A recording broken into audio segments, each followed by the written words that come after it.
para empezar, daros la bienvenida a todos. Yo soy Inmaculada González, vicepresidenta de la Asociación de Esclerosis Lateral Amiotrófica de la Comunidad Valenciana.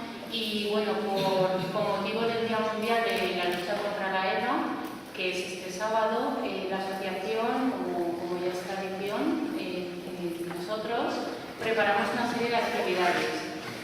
Y nada, deciros que como novedad este año, estas jornadas se van a realizar en las 3 provincias, hoy aquí, mañana en Castellón y el domingo y el viernes en Alicante. Y bueno, el tema que hemos decidido para estas jornadas de información y divulgación es la relación médico-paciente y la toma de decisiones de las personas afectadas por la esclerosis lateral amiotrófica. ¿Por qué consideramos que es un tema importante? Porque el paciente y los profesionales médicos tienen que tomar decisiones y bueno, pues un poco tenemos que saber cómo se está trabajando. Y bueno, también agradecer a Teresa de Rojas, directora de Orientación, de Ordenación, Evaluación, Investigación, Calidad y Atención al Paciente de la Consejería de Bienestar Social, por Sanidad, por una vez más, como igual que otros años, aceptar la invitación de Adela. También agradecer a ALEVES, las Escuelas Valencianas de Estudios de la Salud, y a su coordinadora, María Ángeles Latorre, por facilitarnos todo lo que necesitamos para llevar a cabo las jornadas. Por supuesto, agradecer a todos los ponentes que van a participar esta tarde. En 2 mesas, una gran presentación, la doctora Teresa Sevilla, neuróloga del Hospital de Albacete, que nos hablará de la unidad de ELA de este hospital. Y a la trabajadora social, Gloria Zunilla, que nos hablará del Hospital Perfet y nos hablará del grupo de trabajo que tienen allí de ELA. Después haremos una mesa redonda con la misma temática, la relación médico-paciente y la toma de decisiones, en la que participarán la doctora Teresa Sevilla, el psicólogo José Luis Díaz Cordobés, de Gasmedi y del Hospital Clínico, también la doctora Ana María Costa Alcaraz, médico de familia del Centro de Salud de Nazaret, y también agradecer a Diego, miembro de la asociación de Adela. Y bueno, por supuesto agradecer a todos los asistentes, personas afectadas por la ELA, sus familiares, voluntarios, amigos de la asociación, por contar con vuestro apoyo y que nos apoyéis viniendo a las actividades. Y por supuesto a los trabajadores de la asociación, porque sin ellos estas jornadas no se podrían llevar a cabo. Y sin más, cedo la palabra a doña Teresa Rojas.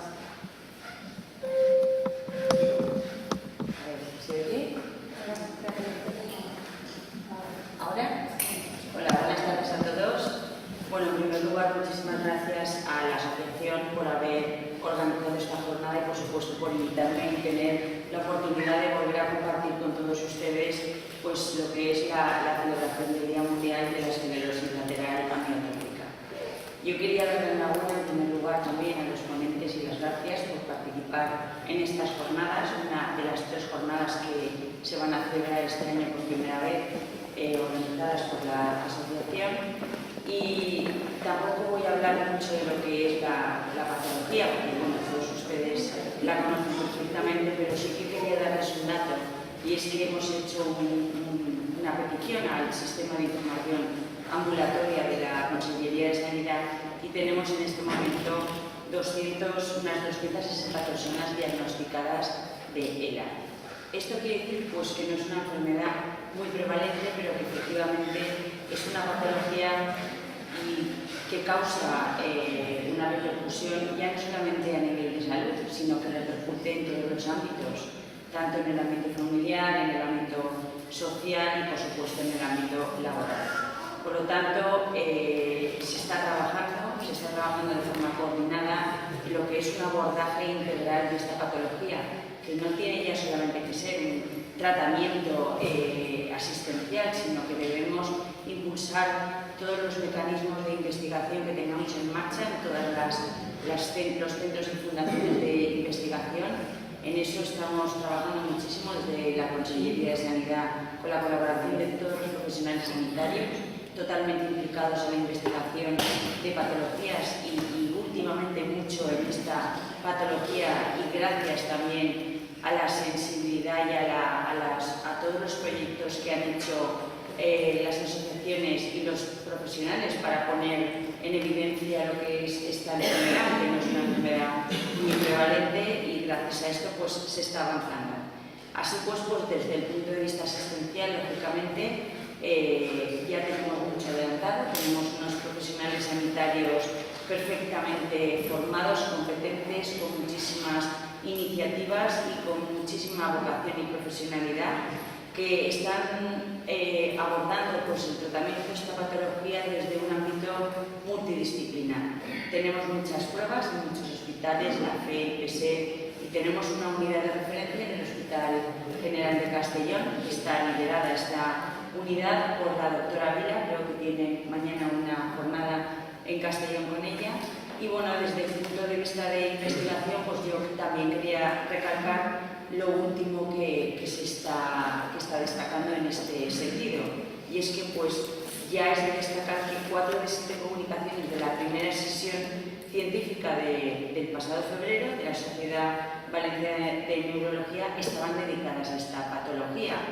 Por otro lado, tenemos unos grupos de investigación muy consolidados, líneas de trabajo desarrolladas, por ejemplo, puedo poner en evidencia lo que es la unidad mixta de neurología y genética molecular de la FE, que se están centrando sobre todo en lo que es el estudio de las causas genéticas de esta patología, o bien destacar también el grupo de investigación de problemas respiratorios en enfermedades neuromusculares de lo que es el Hospital Clínico. También han publicado recientemente un estudio sobre lo que es la ventilación no invasiva en pacientes con esclerosis lateral amiotrófica.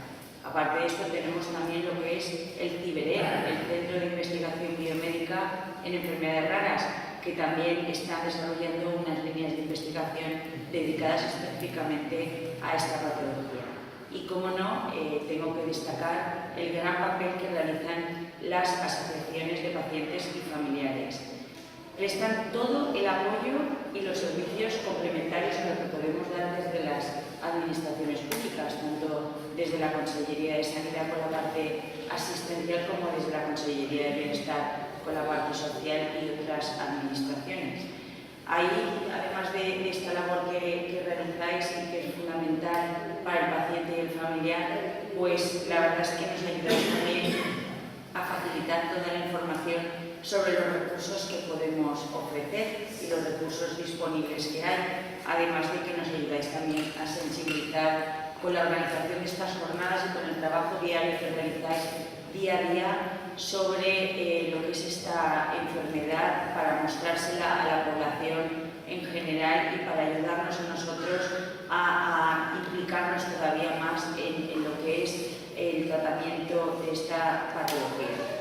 Pues bien, por eso también quería informaros y adelantaros que vamos a sacar una orden de ayudas. Este año hemos hecho un esfuerzo porque estamos totalmente identificados con el trabajo que realizáis, y bueno, ahora a finales de junio, principios de julio, vamos a sacar una convocatoria que va destinada a las asociaciones y, como no, al voluntariado por la gran labor que realizan con los pacientes. Y este año casi hemos duplicado el presupuesto, porque hemos priorizado lo que era el presupuesto de la Consellería de Sanidad y hemos destacado sobre todo la labor de las asociaciones y del voluntariado. Estaréis informados debidamente por correo electrónico, además de que se publicará la convocatoria en el diario oficial. Pues bien, yo ya no quiero extenderme más, porque realmente lo importante viene ahora. Os van a mostrar los profesionales y todo el personal que colabora con vosotros en los últimos avances que hay en esta patología. Yo os animo a seguir en esta línea porque realmente sois admirables todos vosotros, los profesionales por la gran labor que realizáis, los pacientes por lo que estáis sufriendo, los familiares por todo ese apoyo que dais y bueno, las asociaciones ni qué decir tienen. Así que nada, enhorabuena a todos, felicidades y declaro inaugurada esta jornada.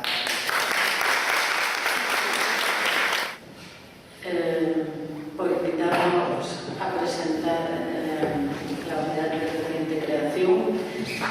Nosotros desde hace un montón de años, un montón son décadas, tenemos en el Hospital La Fe una unidad de patología neuromuscular, o sea, de enfermedades neuromusculares que son las que afectan a las neuronas o al músculo, cuyo blanco, ¿no? Donde está la patología es ahí.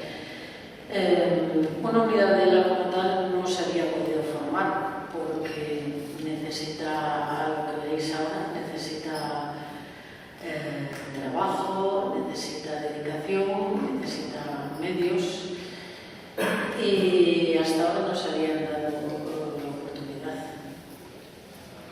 A ver, vale. Esto os lo comentaré a lo largo de la charla. Nosotros desde hace aproximadamente un año, en el que una persona de aquí del servicio, que es Juan Francisco Vázquez, decidió hacer un proyecto de investigación para buscar marcadores en esta enfermedad para ver si se podía diagnosticar antes o con más seguridad, entre otras cosas, para intentar que cuando se desarrollen tratamientos o ensayos tengamos algo que sea fiable, por así decir, para decir, bueno, pues es esto lo que queremos y para lo que tenemos es esta la enfermedad y para poder diagnosticarla antes. Con todo esto se le concedió el proyecto de investigación, empezó a trabajar en octubre y con mucho interés, con mucho trabajo por su parte y con mucha paciencia. Pues la verdad es que en 2 meses ya estaba rodando la unidad, o sea que esto, sobre todo, creo que tenemos que agradecérselo a él. Yo os voy a comentar unas generalidades sobre esta enfermedad, que ya las sabéis todo, y un poco cómo se ha formado la unidad. Entonces, como me imagino que la mayoría de vosotros sabéis, la ELA se encuadra dentro de las enfermedades degenerativas. Es una enfermedad degenerativa de las 2 motoneuronas que tenemos. La primera, esto de apuntar, la primera está en el cerebro, no sé si la veis ahí arriba, no sé cómo puedo apuntar con esto. Después está en verde, nace ahí.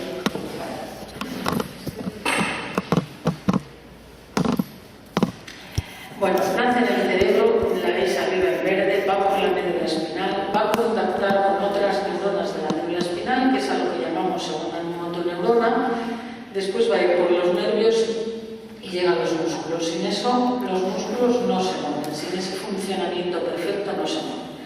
Entonces, la ELA es sobre todo una enfermedad degenerativa de estas 2 motoneuronas.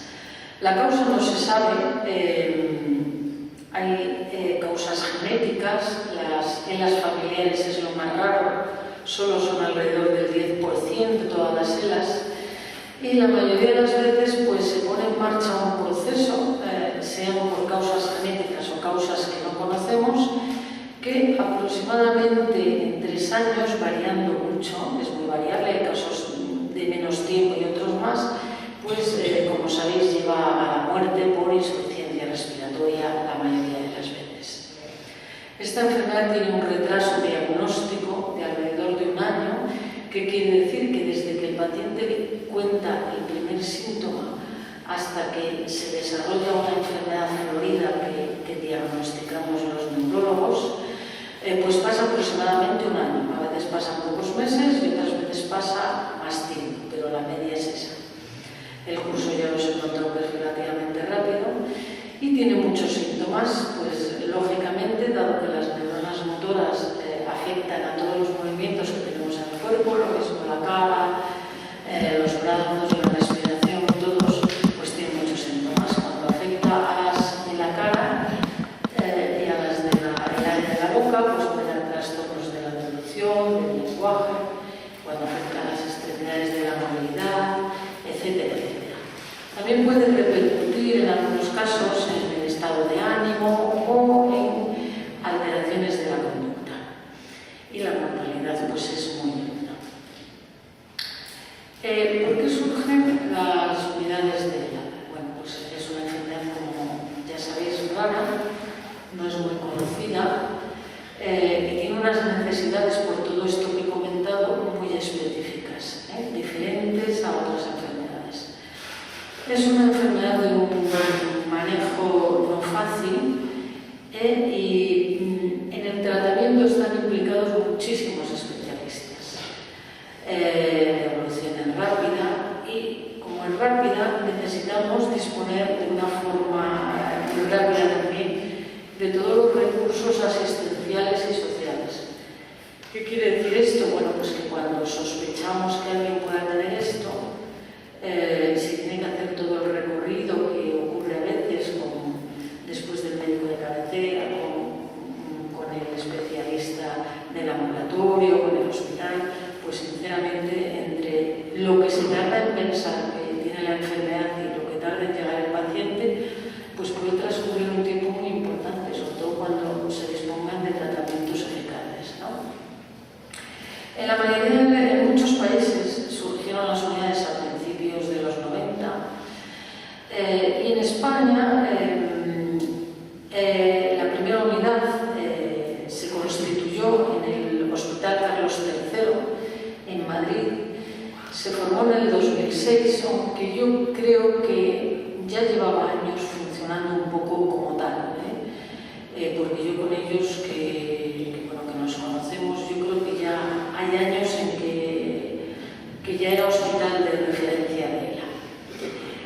A partir de que a principios de este siglo se publican artículos que demuestran su utilidad para el manejo de muchos de los problemas que tienen estos pacientes, es cuando ya se forman todas estas unidades. Concretamente os puedo decir que en Madrid, después de esta, se formaron otras 4 más, el del Hospital La Paz, el Puerto Maratón, el Clínico y el 12 de octubre, que son los 5 hospitales que hay en Madrid. Pero estas unidades se formaron y funcionan, creo que muy bien, de una forma un poco diferente a la nuestra. Probablemente el funcionamiento y el manejo ahora es idéntico. Digamos que aquí surgieron lo que nosotros decimos desde arriba, ¿no? Como una demanda social y desde la parte política, por así decir, se puso una serie de presupuestos encima de la mesa, se dotó de dinero y se formaron las unidades. Nosotros la hemos formado un poco más desde abajo, desde la necesidad que hay de ello y desde ir contactando con todos nuestros colegas uno a uno para llegar a la familia. Las funciones es el diagnóstico clínico. Hoy día también nosotros estamos haciendo algunos estudios genéticos. Esto se lo explicamos a los pacientes, los pros y los contras, que están informados. Es prevenir complicaciones que sabemos que ya van a llegar, o sea, adelantarnos un poco a lo que va a ocurrir e intentar el tratamiento, que hoy sobre todo es sintomático y paliativo. También es muy importante el abordaje psicológico, porque una enfermedad de esta envergadura lleva una carga familiar muy importante. Es importante ayudar en la toma de decisiones. Nosotros hacemos al mes una reunión todos los segundos viernes de mes. Todos los que estamos implicados en la unidad hacemos una reunión en la que comentamos casos o proyectos o todo relacionado con la unidad. En realidad se comentan casos particulares y a lo mejor algo más general. E intentamos también hacer investigación. La investigación sobre todo está en 3 campos. En el campo genético, extraemos muestras de sangre para un banco de sangre para hacer marcadores o estudios que tal vez se hagan en un futuro y que a lo mejor ahora ya se van a poner en marcha. Y radiología. La unidad la formamos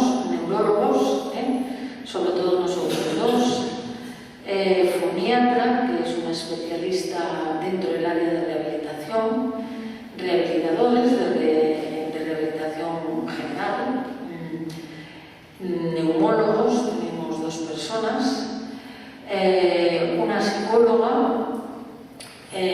nutricionista y un neurofisiólogo, que son las personas que hacen los estudios de las agujas, los estudios electrofisiológicos. Este grupo de personas que os he dicho, intentamos atender a los pacientes el mismo día, que de momento son los jueves. Hemos desplazado algunas consultas para coincidir todos los jueves y para intentar que el enfermo no tenga que ir excesivas veces al hospital. Después hay otras especialidades que también están muy implicadas: el radiólogo, el endoscopista, que eso es un digestólogo, también hay cuidados paliativos, psiquiatría, genética, que bueno, ahora mismo no estamos haciendo los estudios en la FE, las muestras sí que las guardamos en el biobanco de la FE, pero nos las están haciendo en el Instituto de Biomedicina. Los trabajadores sociales, hay una gestora de casos. Esto es una de las cosas que hemos conseguido, que es muy importante, porque cuando algún enfermo llama con problemas, como veis ahora en el diagrama que os voy a poner, pues claro, gestionar esto a veces es lo más complicado. Y sobre todo porque la mayoría de nuestros pacientes, o muchos de nuestros pacientes, cuando vienen para primera opinión, y a veces a estos se les da 6 meses, no son de Valencia, son de todo el área. Y hay enfermos que vienen a 100 y pico kilómetros, a 200 kilómetros. Fisioterapeuta y terapeuta ocupacional. O sea, todo este grupo de personas, que yo creo que seremos aproximadamente una veintena, más o menos, porque de algunos hay varios, pues somos los que formamos la unidad de ella. Cuando el enfermo tiene los primeros síntomas, lo veis bien, ¿no? Sin que se señalar. Generalmente acudo al médico de cabecera, médico de atención primaria, que se llama ahora, y a veces nos lo remite directamente, pero otras veces el enfermo nos llega por muchas otras vías. La más frecuente de todas las que veis ahí: traumatología, neumología, neurofisio, digestivo, rehabilitación. La más frecuente es traumatología. Muchísimos pacientes, como muchas veces la enfermedad empieza con un pie, igual que se arrastra un pie y que a veces no se da cuenta ni el enfermo, se dan cuenta los familiares o los amigos, pues lo mandan al traumatólogo y a partir de ahí se nos derivan bastantes pacientes. De neurofisiología, cuando le hacen un estudio a alguien, que a veces sale cosas que no le cuadran, también nos llegan pacientes. Y de los otros grupos nos llegan menos casos. De cualquier modo, todos estos pacientes vienen a nosotros, les vemos en la consulta, hacemos todo el proceso necesario para llegar al diagnóstico, y cuando estos enfermos llaman a veces, o bien para gestionar algo, sea pruebas o por problemas concretos, pues ahora lo que tenemos es una comunicación con una persona que gestiona estos casos y que está en contacto directo con nosotros. O sea, si sabe ya cómo manejarlo, si es solamente buscar fechas, igual lo maneja sola, y si no, si hay algún problema concreto del enfermo, pues nos comenta. Y sobre todo los va a gestionar el montón de pruebas que veis que se hacen a los pacientes con ELA. Porque a los pacientes con ELA, como no hay un marcador, tenemos que hacerle muchas pruebas para excluir que tenga otra enfermedad. Tenemos que saber lo que no tiene. Todas las pruebas van dirigidas a saber qué es lo que no tiene. Y cuando sabemos qué es lo que no tiene, pues por exclusión nos quedamos con lo que creemos que tiene. Y si el curso clínico va a favor, o sea, cada vez es peor y no sale otra cosa que nos llama la atención, pues es cuando se hace el diagnóstico. Además de eso, pues hacemos algunos estudios más sofisticados. Por ejemplo, las pruebas de resonancia que se solicitan ahora no son solo para excluir otras enfermedades, sino que son un poco más, diríamos, específicas para buscar determinadas sustancias o acúmulos que pueda haber en la corteza cerebral. Esto ya formaría parte de lo que veis en verde, que dice que es la investigación. O sea, esto ya no es solo el diagnóstico, sino que a partir de ahí hay que procesar unos datos para ver qué hay. También se extraen muestras de sangre, algunas para estudio genético y otras para investigaciones algunas futuras. Una vez realizado el diagnóstico, con el curso de la enfermedad, pues sabéis que progresa y empiezan a llegar los problemas. Los problemas, la mayoría de ellos se centra sobre todo en los problemas de la cara, para hablar, tragar. Esos son de los que son, la verdad, yo creo que de los de un manejo más difícil. Y después ya los problemas de liquidez, que hay que ir utilizando material ortopédico u otro tipo de material, hasta llegar a si necesita la silla de ruedas. Los problemas para tragar pues pueden dar otros problemas, como pueden ser la desnutrición y los trastornos para hablar, pues la comunicación. O sea que esos son problemas que generan otros problemas. Y además de esto, a veces hay que hacer unos cambios en la casa y en la vivienda para poder vestirse, bañarse, no sé, para hacer lo más básico, pues que el enfermo necesita hacer una serie de obras o cambiar cosas de su casa. Y también tenemos ahí alteraciones socioeconómicas, que esto nosotros sobre todo intentamos orientarlos derivándolos al trabajador social, que la verdad es que creemos que lo está haciendo muy bien y nos ayuda mucho. La gestora de casos, como os comenté antes, es la que va a poner en contacto o a gestionarnos el contacto del paciente cuando llega a neurología con todos estos especialistas que veis aquí. Eso que como los acabo de comentar, pues no voy a volver a repetir. Que han demostrado las unidades de ELA, o sea, sirven para algo, pues han demostrado que, yo creo que lo más importante, a mí me da la impresión cuando antes de tener la unidad formada como tal, que se veían en un día todo lo mismo, una de las cosas más problemáticas que veía era la desorientación, que si tenían un problema pues no sabían dónde acudir o cómo solucionarlo. Y a veces igual eran de otro hospital, y venían al nuestro para segunda opinión. Entonces lo que era gestionar, por ejemplo, los problemas para trabajo tal, que a lo mejor pues se lo estaban manejando en su hospital, o al resto de la visita general con el nuestro, pues eso era un poco descomplicado. Entonces el mejor manejo de todo esto pues disminuye la movilidad de la enfermedad. Lógicamente mejora la calidad de vida, disminuye ingresos hospitalarios porque nos anticipamos un poco a lo que pueda pasar, disminuye los costes, que eso se ha demostrado en otros estudios, y bueno, ya hay guías española, europea, americana, que consideran que las unidades de ELA sí que aportan algo al manejo global del paciente con ELA. Además, estas unidades hacen que adquiramos una mayor experiencia con la enfermedad,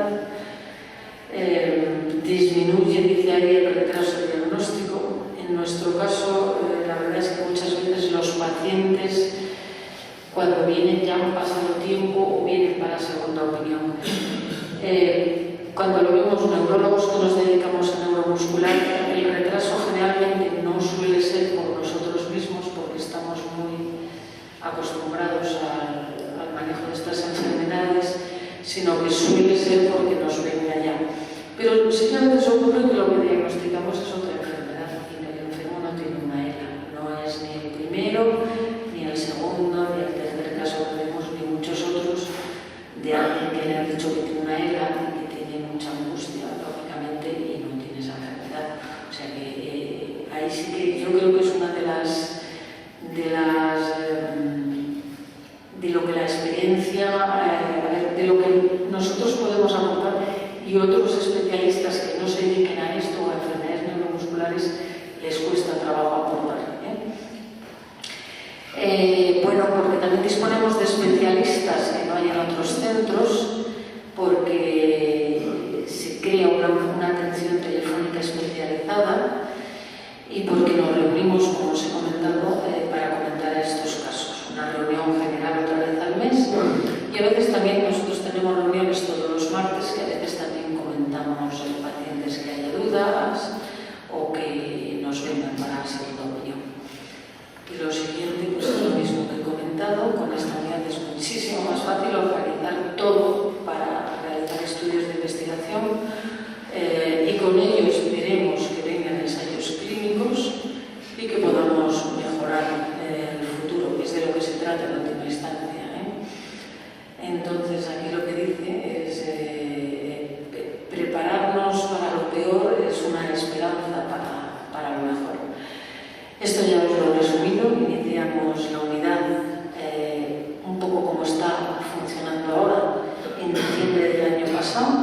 Tenemos casi 100 pacientes en seguimiento.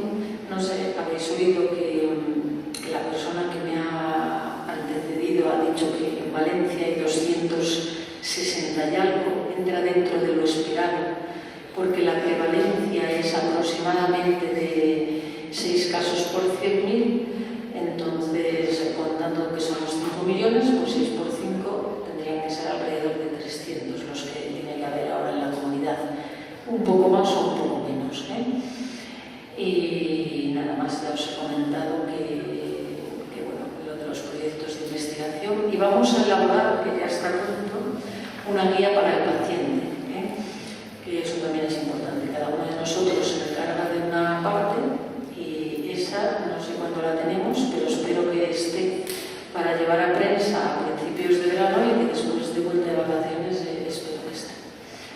Y bueno, esta es la foto de todos los que formamos la unidad. Como esto no me sale así de aquí, pues uno por uno, ya los veis, creo que casi 20. Y nada más, daros las gracias a todos y ya acabamos.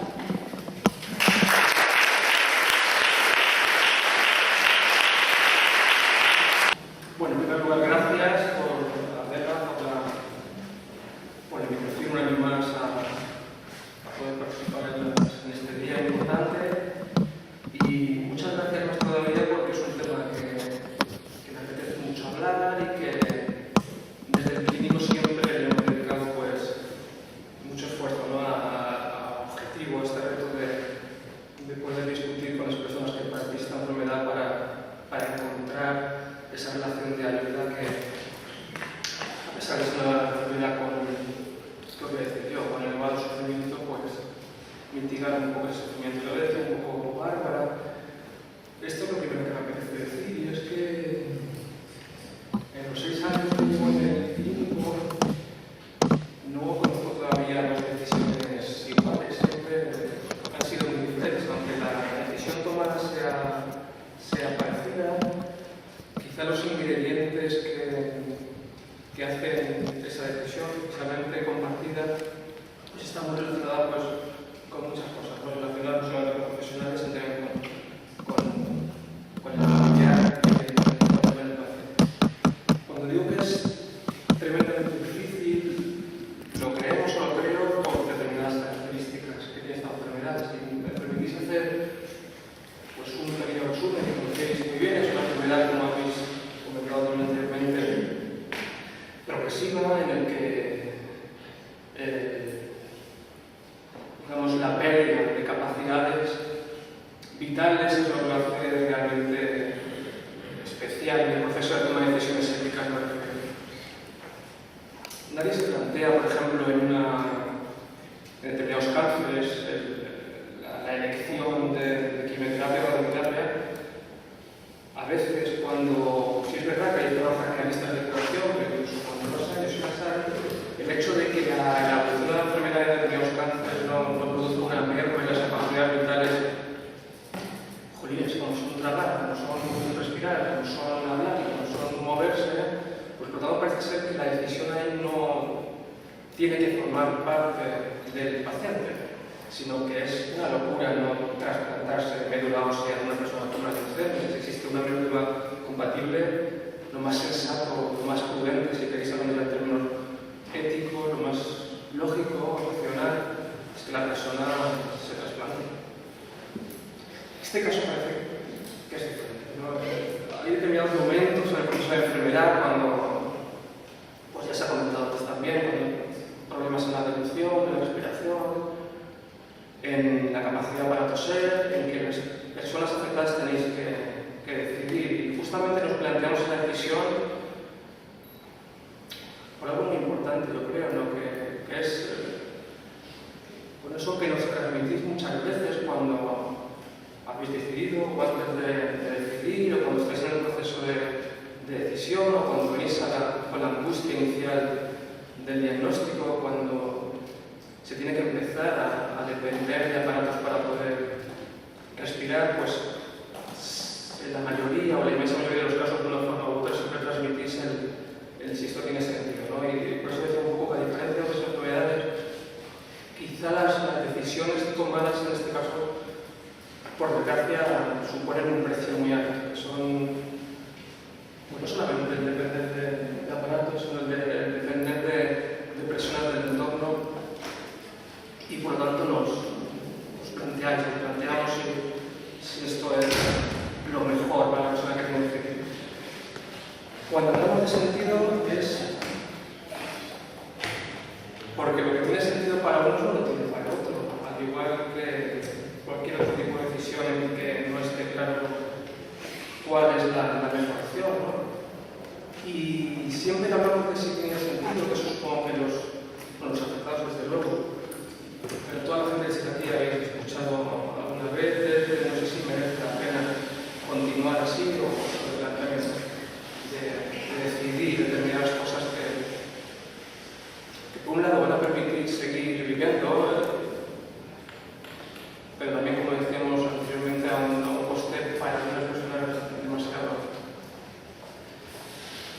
Si hablamos de sentido, no podemos dejar de hablar de lo que opina esa persona, de sus creencias previas, de su forma de ser, de su personalidad, de su afrontamiento previo de sus enfermedades, de lo que conoce de la era, de los amigos, de la pasta que tiene para poder recurrir a determinadas cosas, del hospital que le corresponde, del médico si consigue tener cierta empatía o cierto acuerdo con él.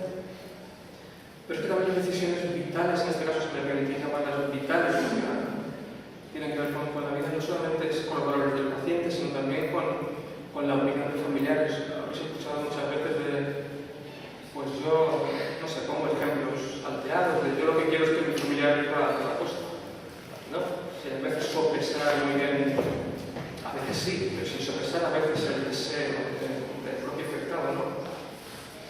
Y esa simple frase de yo lo que quiero es que mi familia viva, también he escuchado en alguna ocasión, tú tienes que vivir por nosotros, o por tu hijo. Lo que es indiscutible es que influye a la hora de decidir. A mí me influye a la hora de elegir el color de una camisa lo que me dice mi mujer. Perdón por poner el ejemplo absurdo, pero siempre que hay un intercambio de información, siempre está modulando esa forma de decidir. Y si encima agregamos que como está relacionado con sentido y con valores, con experiencias previas, pues los equipos sanitarios que atienden a personas con ELA, pues en función de su experiencia previa, de lo que han ido viviendo a lo largo de sus materiales, o como han ido viendo que las personas se adaptan a estas dificultades, pues van a inevitablemente en la conversación o discusión con el paciente influir, si queréis, en esa decisión. Yo siempre pongo el mismo ejemplo de que cuando os preguntáis usted si haría la traqueostomía, usted que tiene mucha experiencia, basta decir estás loco. Eso es una fuente de infección terrible, es decir, muy difícil manejo, y además vas a tener que tener una persona 24 horas contigo. He tardado 6 segundos en decir esta frase y será suficiente para que la persona que lo escuche, solamente con el valor, no tiene, bueno, estoy aquí, con el valor que tiene, o el sentido de la vida que tiene el profesional, para que esa persona, si tiene confianza en ese equipo sanitario, opte lógicamente por no hacer ese tratamiento. Por otro lado, es exactamente igual. Si en lugar de eso dices lo primero, ya veremos qué va pasando, se puede salir a la calle, aunque la enfermedad avanza, pues, dicho de otra forma, que el hecho de llevar bata en situaciones de alta angustia, pues tiene mucho poder, y es un poder muy peligroso. Es el equilibrio, la conjunción de estos tres valores que por eso repito que me apetecía empezar diciendo que este tema es difícil, o a nosotros nos parece muy difícil. Dicho de otra forma, no sé si se puede hablar, o veremos muy rápido, no pretende demasiado, pero este es un poco el resumen, si lo leéis, porque dice, cuando hablamos de una persona, ¿no?, en situación de enfermedad, no es un paciente enfermo solamente, no es una persona, no es una hernia, no es una enfermedad de la neuronal, sino pues que es un paciente con su casa, con su trabajo, con su poco apoyo social, con su mucho apoyo social, con su poco dinero, como decíamos antes, con su cáncer previo, con su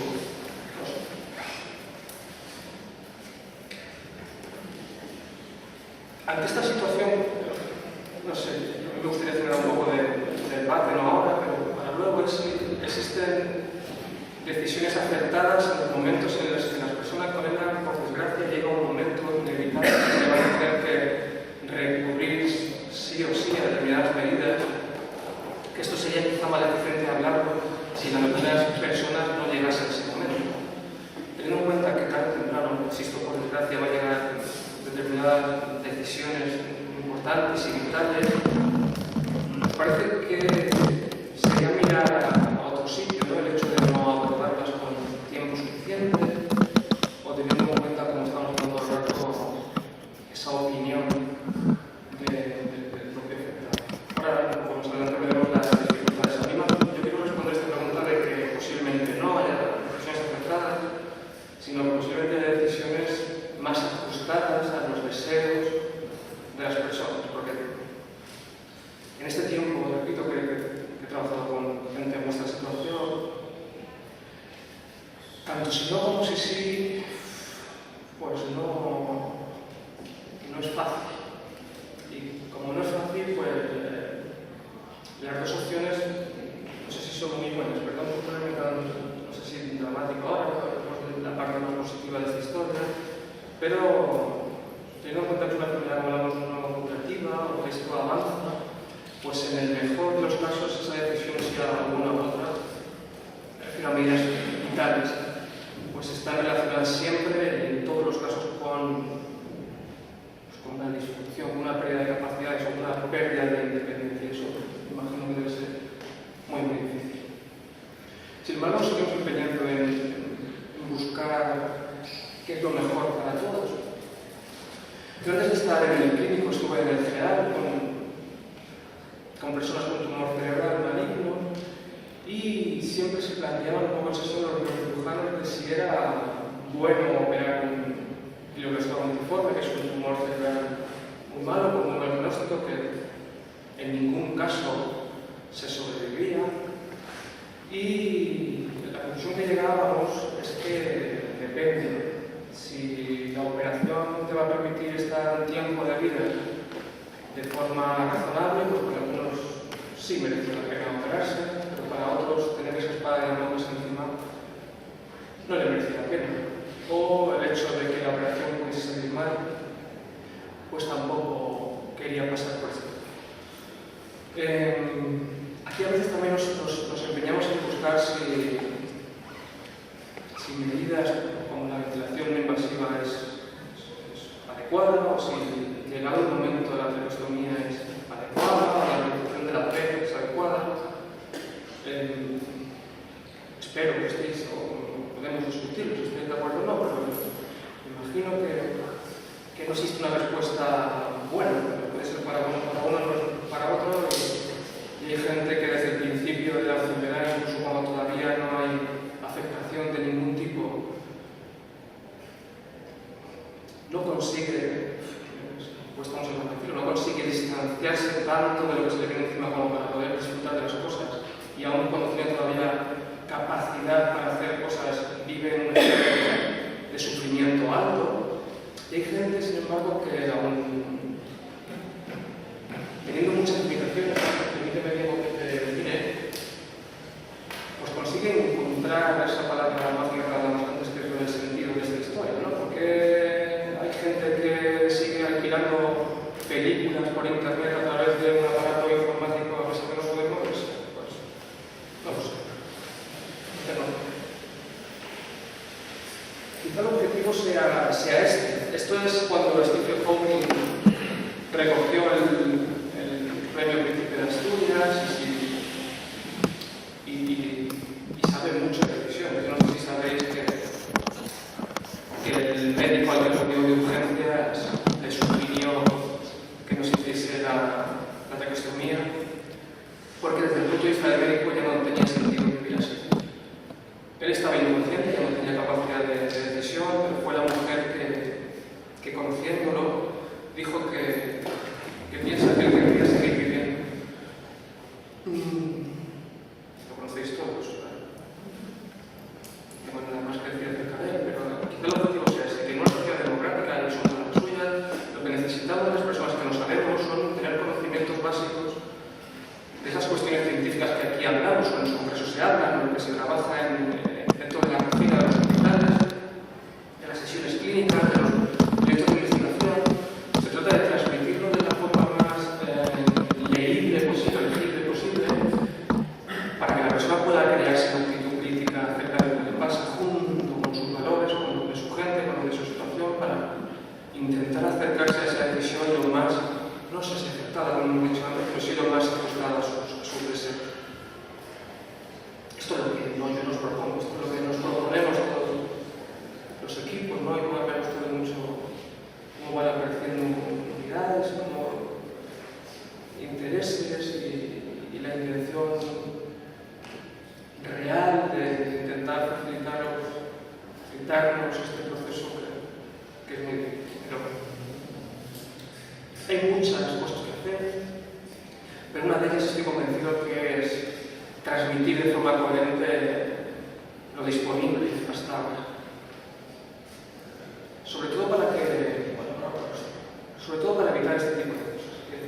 Haciendo una revisión o un metaanálisis de lo publicado, yo no sé qué os parece, pero solo el 27% de los pacientes, es decir, 27 de cada 100, o dicho de otra forma, 86 personas de 300,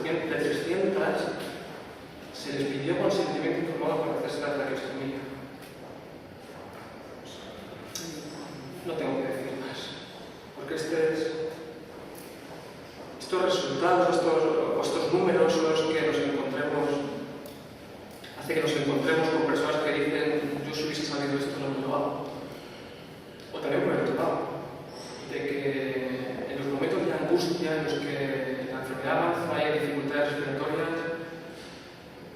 en muchas ocasiones he visto que la gente dice que yo no quiero vivir así, cuando ya la ventilación no invasiva está dejando de ser efectiva. Es un proceso de angustia vital importante y algunas personas pueden optar desde su autonomía, prefiero por ese momento puntual de alto sufrimiento, a no querer seguir viviendo. Si nos quedamos solamente con eso y no ayudamos a la deliberación a decidir, puede que esa persona que en ese momento de angustia vital no quiera, pueda luego disfrutar de la vida de una forma, como decía, adaptada a sus necesidades. Por lo tanto, creo que es peligroso ese poder de la bata blanca tanto por exceso como por defecto. Y esta es lo que tenemos disponible para esto.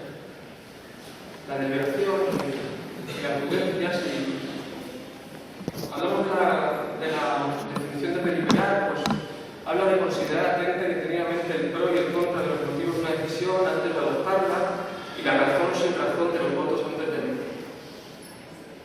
O Diego Lázaro, que también dice en este artículo, está publicado en Medicina Clínica, es un bioeticista, si lo conocéis, dice que pues, deliberar en bioética es justamente lo que persigue es analizar los problemas en toda su complejidad de la persona global y que no supone otra cosa sino ponderar tanto los principios, las ideas, los valores implicados, pero también las circunstancias y consecuencias que tengan que ver. Si además esta deliberación se hace con tiempo o se hace de forma prolongada, es cuando los bioéticos dirán que se trata no solamente de una decisión deliberada, sino que es una decisión deliberadamente prudente, entiende la expresión, hablando de prudencia en bioética, de no hacer algo que esté ligado más a nuestros valores que a los de la propia persona. Sin embargo, esto de deliberar es muy fácil de decirlo, pero a diario nos encontramos a diario de verdad, nos encontramos con situaciones tremendamente difíciles en las que el familiar por un lado espera una cosa, desea una cosa, la angustia de la persona hace que se tomen decisiones a la ligera. Y bueno, un poco resumiendo las complicaciones que hemos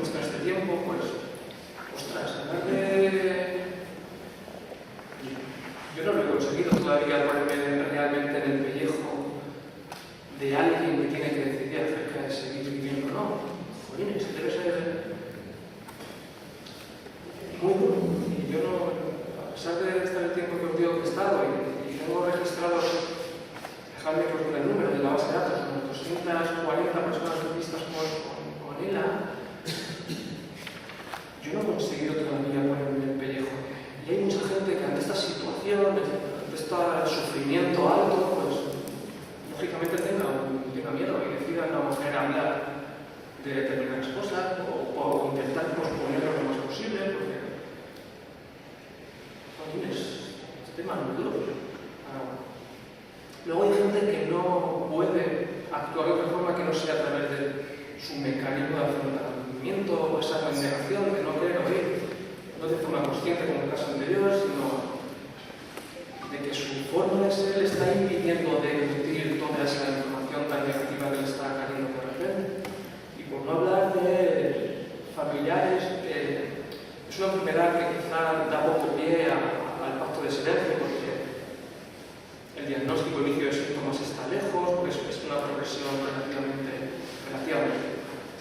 lenta y la persona se da muy bien cuenta de lo que está pasando y el pacto de silencio por parte de la familia es menos probable en estas enfermedades oncológicas en las que la progresión es más rápida, pero también es una dificultad para llegar a ese objetivo de la deliberación.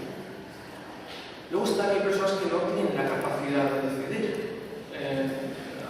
Se hablaba antes de una afectación o de la demencia frontotemporal asociada en algunos casos de la ERA, de un porcentaje bajito pero no inexistente, y que a la vez como las medidas de ayudas para vivir son, no sé si mejores, pero son más, pues la gente vive más tiempo y entonces esa afectación cognitiva parece que está como consecuencia, aunque la afectación cognitiva leve es muy difícil de identificar, pero nos encontramos con casos en los que ahora precisamente tenemos un caso pesado, una persona que por circunstancias está desorientada, temporalmente está agitada, no tiene la capacidad de poder decidir. Y es igual de maleficente no dejar decidir una persona que es competente como dejar decidir una persona que no está capaz. Es una locura. Y luego están nuestras dificultades que son mil. Un poco para nombrar una de ellas, pues, o para ponerle frase a alguna de ellas, las personas que tienen que decidir, a pesar de que son conscientes de que tienen que decidir de forma con mucho cuidado, se ha demostrado que esa situación emocional alta o de alta intensidad emocional hace que la decisión esté modulada precisamente por esa cuestión. En cuanto hablamos de la competencia, no existen formas ni protocolos ni de psiquiatras, ni de neurólogos, ni de psicólogos que nos permitan saber la competencia ética de las personas. Y hay test neuropsicológicos o neurológicos que permiten valorar muchas aptitudes con B, ¿no? y muchas competencias relacionadas con la atención, con la conversión verbal, etcétera, pero no hay indicaciones para saber si la persona es capaz de decidir o no. Y sin embargo, se os obliga a los médicos a tener la capacidad de decir si una persona es competente o no. En este artículo de 2001 de Neurology habla de que algunos médicos reconocen estar influyendo en la decisión. Lo hablamos antes, es tan fácil como decir ¿cómo te vas a hacer el ataque? Dios mío, no sabes dónde tienes. Es suficiente para que te todos. En este caso era al revés. Eran justamente podéis ver este artículo. Estaban o mal influenciaban la decisión en el no hacer.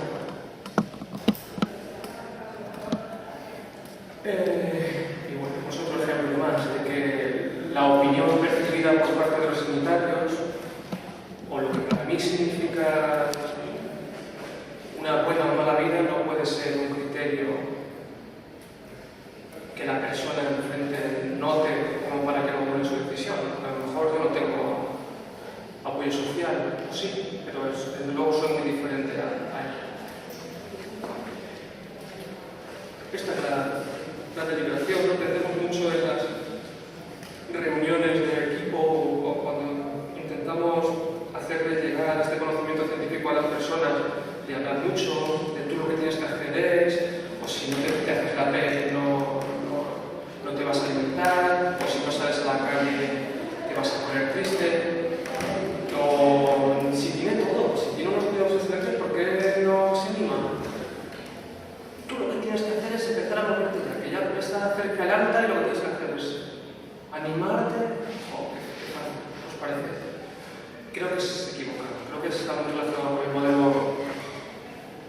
paternalista. Estamos hablando poco a poco, pero quizá necesitemos todos escuchar más, empatizar más, que decía Bárbara, más que suponer, preguntarnos, a veces nos equivocamos, presuponer, ver una cara triste no es de tristeza, sino es de otro tipo de cosas.